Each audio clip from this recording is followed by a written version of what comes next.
because I think that ultimately Canadians need to know that they're not alone. And that we have many friends and allies, and we're facing this reality, all of us together. But if the very principle, as you described it, that underpins NATO is one that one of our biggest former allies, if you could call it that, the U.S. no longer adheres to, what is NATO? Guys, the debates last night were so boring, even the liberal CBC complained about it. Welcome back to the channel. We got a lot to talk about. But before we do, I just want to start off by saying congratulations to David, aka Moose on the Loose. Last night he hit the 100,000 subscriber mark, which is a fantastic milestone. I don't believe this is his first time doing it, but since he's created his new channel, since his old channel got hacked, I believe, yeah, this is amazing that he got it so fast. Hopefully one day this channel will get to 100,000. I believe we're at around getting close to 50,000, so that's pretty sweet.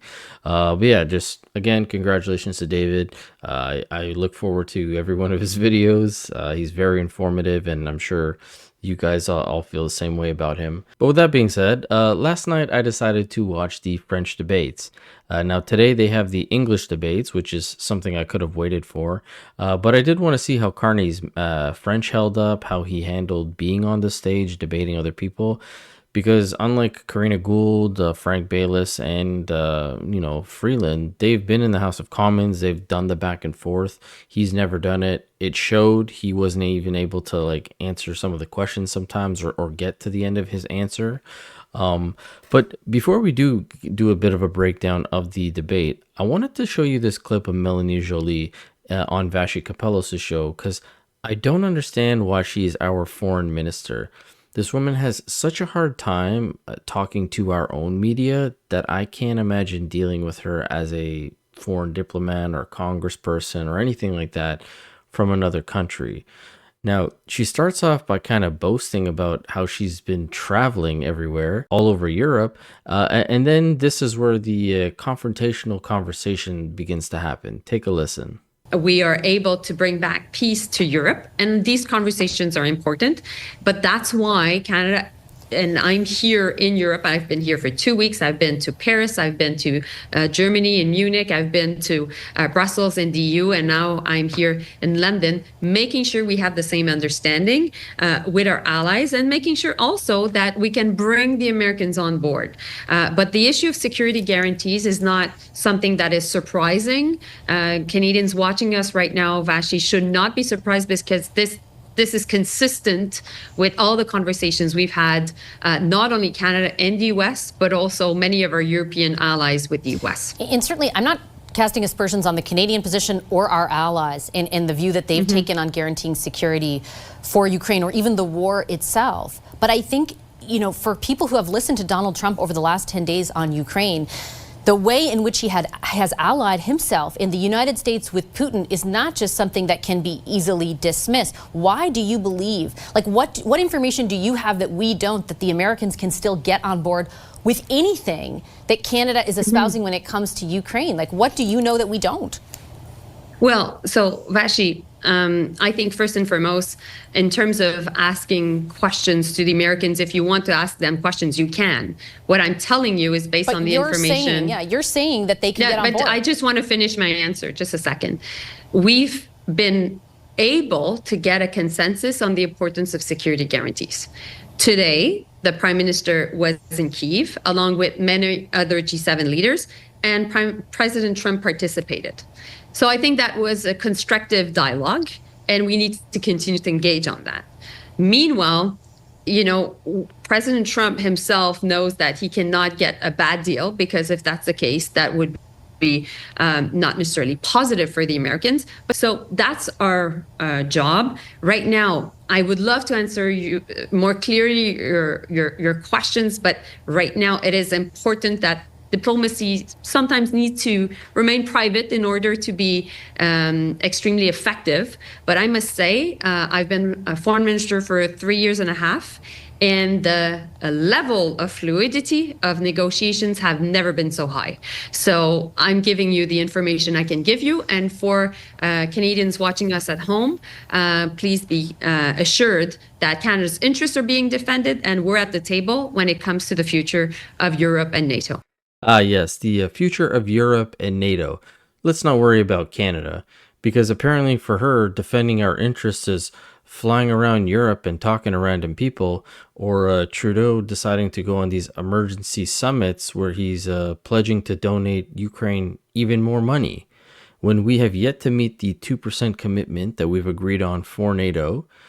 We now potentially have to be focusing on the Arctic Passage because of Russia and China, but these guys are just gallivanting in Europe and doing whatever they need to do. But they're still defending us, and she can't even tell us anything because she's saying that diplomacy sometimes should overrule things. So we got to keep it hush hush. Like this government is a complete joke. And yesterday's debates were no different. As I mentioned in the opening, the CBC even talked about how boring these debates were, and everybody essentially just agreed with each other. So I agree. We heard that a lot in the debate tonight. It was mostly very polite, no vast policy pronouncements, I think, outside of what was within the range of liberal policy positions. The moderator thought quite forceful in his questioning and pressing people. So I have 5 questions I want to kind of just throw to the panel for quick answers before we do a deeper dive on this. And the candidates are going to come out and scrum in a little bit, and we'll be taking that live. So let's start. Jonathan, I want to start with you first. Mark Carney's French, was it good enough for Quebecers, and is it good enough to handle Pierre Poilievre and Yves-François Blanchet in a debate? It needs work. It's not there yet. It was at times good, yep, and at times it was a challenge to understand what he was saying. Emily, is that your view as well? When it comes to a debate with Yves-François Blanchet, that's when it would be in trouble. If you're debating other Anglophones, then it's fine. But if you're debating Yves-François Blanchet, which is the real task for a Quebec campaign, right, he's going to need to get better. But he's not hopeless. This is not a debate in which Mark Carney's French has made him lose the position that he had in terms of being ahead.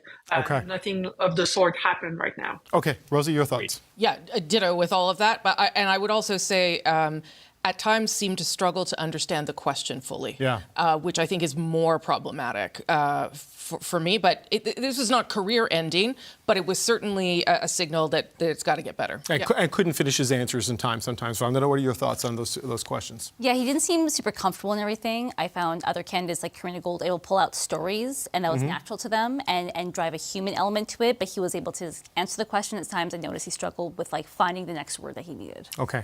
In a general election, they need to focus 75% of their debate prep time on French and on dealing with somebody as charismatic and skilled at debating as Blanchet. Okay. Can I just say, though, the one thing that he did do is that he referenced Quebec often. Yeah. Quebec culture, Quebec language, Quebec industries. He did that perhaps more than anyone else. And I think that that'll go a long way to appeasing some people who may think his French isn't quite there yet. Now, to be clear, this was a full liberal panel on CBC because these are obviously the liberal debates. So they wanted just liberal insight on how things went. And it didn't seem like a lot of them were very impressed with Carney's performance. Even David Cochrane pointing out he wasn't able to answer all his questions. But one thing that Rosemary brought up was that Carney kept going back and trying to reference Quebec in some sort of way. And Alexa from Rebel News actually was kind of doing a watch party with Ezra. And she brought this up as well after the debates happened. Take a listen. Actually, I enjoyed the debate more than I thought I would because it was just crazy after crazy after crazy. And now I know what was going on. It wasn't a debate. It was a conversation amongst friends. That's my take. Now, you were listening in the native French because you're Francophone yourself. So you probably experienced it a little bit differently. I was listening through the translators. What were your thoughts on the debate? Well, first of all, one thing that I actually noticed, and it's obvious that Mark Carney is playing that card, but he keep repeating "maître chez nous," "maître chez nous." That means master Of at our own home. house, master in our own house, right. And that is the slogan of Jean Lesage, one of our former prime minister during the Révolution Tranquille. And he keep repeating that slogan, of course, because he's going to search a part of the population who actually really love Jean Lesage. Now, this was definitely a planned tactic by Carney. He knows his French is not good, but I'm sure he figured if he peppers in a little bit of Quebec or Montreal or French knowledge, that'll help him because his French is not that strong. But one thing that I don't think he was anticipating was the immediate backfire that the Conservatives started throwing at him, which I'm sure you'll either see by now or maybe you'll see even before this video, in regards to a slip-up that he made. Frank Baylis, he's been very vocal, I guess, about how he feels about Palestine and that he thinks that Canadians should be somewhat responsible for rebuilding Gaza. And as the host was kind of going around to each candidate asking them about this, because Carney's French is so bad, at one point he kind of slipped up and said that they are on the same side as Hamas, which then Freeland quickly jumped in and said, no, we're not on the side of Hamas. We're against Hamas, and we are on the same side of Israel. And yeah, definitely the Conservatives jumped all over this. They started tweeting about this, blowing it up. But just take a look at the interaction from CBC. Interesting. Okay, Jonathan, your thoughts on Frank Baylis?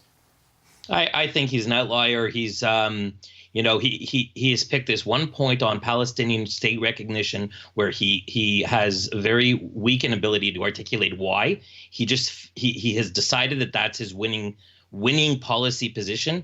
The rest of his policy positions aren't very deep, and you see when he's forced by Karina at one point to articulate a bit more about why homeless people are the cause of crime. That's actually what he said. She came at him, and he had no way out of it. There's not much depth to the majority of his policy issues. He's found a few pet projects, and that seems to be his focus. And on the Quebec issues, on Bill 21, yes, he out-Quebeced everyone by talking about issues, but he talked about it in a way that will probably alienate a lot of Quebec voters. We talked about Mark Carney's French, and it is the consensus view is that it was the weakest of the four candidates on the stage. There was a moment when they were talking about Israel, Gaza, and what you might do there, where he had a slip up in his second language that the Conservatives already jumped on social media. I want to play this clip, and we're going to quickly talk about it on the other side. When I say that we should recognize a Palestinian state, it has nothing to do with Hamas. It has to do with the population. We want to help them rebuild. So I'm not proposing for one moment that we'll work with Hamas. We all agree on Hamas, on a two-state No, we don't agree with solution. Hamas. No, we're against Hamas, we're against absolutely. Hamas, we are. And we're in favor of a two-state solution. Okay, the translation, Rosie, kind of cleaned it up a little bit there, right? Because the translator said we agree on Hamas. What Mark Carney said, we agree with Hamas. A slip of the tongue, but it's been jumped on. Christian Freeland cleaned it up for him, which is very kind. I'm not sure I would do that in our leadership race. I might have let him just dangle a little bit longer. But the translator in that clip said on Hamas. Listen, it was clearly a mistake. He clearly meant to say we are all on the same page against Hamas, or we all agree with our position on Hamas. Whatever it is.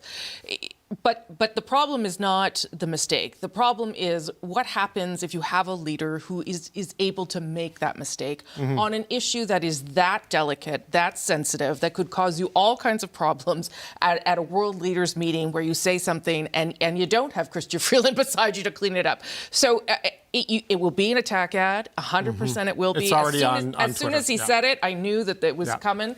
And that's the reality of politics. And that's what Mr. Carney's learning is a tiny mistake, a linguistic mistake, it is going to cause some damage here. Yep, and Emily, Rosie took me exactly to the point where I wanted to go on this, is that the question of, you said it's not career-ending, not fatal, his French, but when you can make a mistake like that in a moment like this, and it's immediately seized upon, there's word-for-word quotes, conservative tweets all saying essentially the same thing. How does that play? with French Canadians, with Quebecers, as opposed to the mostly English critics that are jumping on it tonight? That's the irony of it, right? Is that the conservative attack ads are a world that mostly function in English. Now, David Cochran's not lying, because the conservatives, if you check out their socials, started posting this. Pierre-Paul Haas posted the clip of Carney saying what he said with Freeland correcting him. Nous sommes d'accord avec Hamas, nous sommes d'accord avec une two-state. Nous ne sommes pas d'accord avec Hamas. Nous sommes d'accord. And then you had Melissa Landsman reposting it. Michael Barrett reposted it. Raquel Dancho also reposted it. And I'm sure there's probably other conservatives who have done the same. But you also had community notes kicking in saying Mark Carney mistakenly said with Hamas, avec Hamas, then corrected himself to against Hamas, contra Hamas. Now, I look at this in two different ways. I already knew his French was complete trash, so he was bound to mess up somewhere. But also, why did they allow this when they didn't allow Ruby Dalla with an interpreter? Like, the fact that Freeland is there correcting him and they don't say anything about this is kind of weird, because to Rosemary's point, he might say he becomes prime minister. He's not always going to have a Freeland beside him. So there's plenty of times where he could potentially make errors when talking and representing Canada. So that's not a good look. But another bad look was afterwards, after the debate, they had the scrums where they were one-on-one with the reporters, and every other candidate had majority of the questions in French, because it's the French debate, with only like one or two questions in English. Well, Carney's was the reverse. He had about 5 questions in English and only 2 in French. And Pierre-Paul Haas points this out as well, because I noticed this too, saying Mark Carney responded to 5 questions in English and only 2 in French. Now, I'm going to play some of the answers and questions here, because he tries to use French at the beginning, then gives up immediately. And then at the end, he also talks about how he would still run even if he wasn't chose as prime minister. That it sounded like you supported Hamas, and we're wondering, does that mean that your command of the language is not strong enough to do this job, sir? I'll answer you. You asked me in English. I'll answer in English. I said that we all were in agreement against Hamas, or at least the intention. No, I look forward, if I'm selected as Liberal leader, I look forward to having a debate avec Yves François Blanchet et Pierre Poilievre dans la langue française. Et ce qui est, sorry, I'll answer it. I look forward to having a debate with them in French. And I have to be clear, to be absolutely clear, and I began my response with respect to the Middle East about the fundamental issue that all the hostages have to be returned to their families. And of course, Hamas has no place ever in any future discussions. Point final. We'll do last questions. Dernière question. Last questions now. Toronto Star. I think you've been asked this before, but I'm not sure you've clearly answered it. If you don't win this leadership race, will you 100% still run for a seat? Yes. And you will, for sure. Yeah, just to be clear, I'm going to give you another question, because I think I have answered this before. This is a bonus question. Because 100%, I'm all in. I've quit all my posts, burned all my bridges, so to speak. We're in a moment of crisis. I'm here to serve Canada. I will run for a seat. And if I have the honor of being selected by the voters in that seat, I will serve the full term, absolutely, without question, regardless of what happens in leadership. I'm running to win the leadership, to be clear. But just to finish that question off. And for my bonus question, I was hoping to give it to someone else, actually. So there you have it, folks. You heard it straight from Mark Carney that if he doesn't become prime minister, he's still planning to serve a full term, which could be 4 to 5 more years that we have Carney hanging around Parliament, the House of Commons, which is not something that I really want to be seeing. But yeah, the panel weren't really that impressed with Carney. They didn't seem to be that impressed with Freeland either. But Karina Gould actually was somebody that they said looked very much like a politician. Okay, Rosie, I'll stay with you for my next one. Did Chrystia Freeland do anything to push through from her position as probably second place right now? I don't think so. I don't think she needed to. I don't think she got where she needed to tonight. Maybe something will change tomorrow. And I'll say something else. I think she was a little too cozy with Mark Carney. There was a little too much violent agreement between her and him. And that's not what she needs right now. I understand it's difficult. We talked about all that at the beginning, attacking your colleague and another Liberal. But I think tomorrow she's going to have to be a little sharper. Vandana? I agree. I think she didn't pull through. I think, again, the agreement made her look like, and I talked earlier about how debates are hard for women. She looked like the second in command, not the first in command, not the leader in charge. And I felt she wasn't able to differentiate herself. And I found some of her communications, things that people complain about in English, also existed in front. Carly? Her answers were, to me, the most thoughtful and intelligently composed. That's often been a characteristic of her as a politician, at least in my view. But I would like to see her give a little bit more assertiveness in the English debate tomorrow and not be afraid to go on the attack. Emily, what is your assessment of Chrystia Freeland tonight? I think she did one thing differently than she used to do, and that is better. That is that she's now able to acknowledge that Canadians are struggling. When she was Minister of Finance, there was a lot of, but we're doing better than other G7 20s in a way that would go over people's heads. And I think she's been able to do that a little bit better tonight. That isn't enough to make her move, I think, in the polls in terms of where she is in the leadership race. But I'm noticing this because it was, to me, one of her greatest communication challenges, that she was sounding like she was lacking empathy sometimes in terms of people struggling with the cost of living. Jonathan, your thoughts? I think, well, Rosie wondered what Unleashed Chrystia looked like. I don't know after having watched this, what was Unleashed. She was friendly with Carney. In fact, I think she cleaned up a couple of his French gaffes. I found her also very friendly with Karina. So I don't know how that fits in with the Unleashed Chrystia. She's going to have to find a way to define herself to stand out tomorrow night. I was asked about Karina Gould. Was she the most natural politician on that stage? Yes. It seemed she had a good performance overall. It seemed. Very strong performance. I think she was the best performer of the debate. Vandana? 100% agree. She, again, human stories, very comfortable, very off the cuff. Was able to debate on something she disagreed with. I think she's the best. She was also the one who actually went first and most often in engaging with the other candidates. Yep, and went into debate. Yeah, exactly. So it sounds like Mrs. Grassroots was pretty appealing to the panel here, which maybe she was appealing to everyday Canadians as well, and she'll become the next prime minister. Who knows? Tonight we have the English debates. Maybe you guys will tune in. I'm sure I will, just to see if a lot of the questions are the same. But yeah, as always, love to hear from you guys. What do you think about this whole situation? And as always, I will catch you guys on the next one. Thanks so much.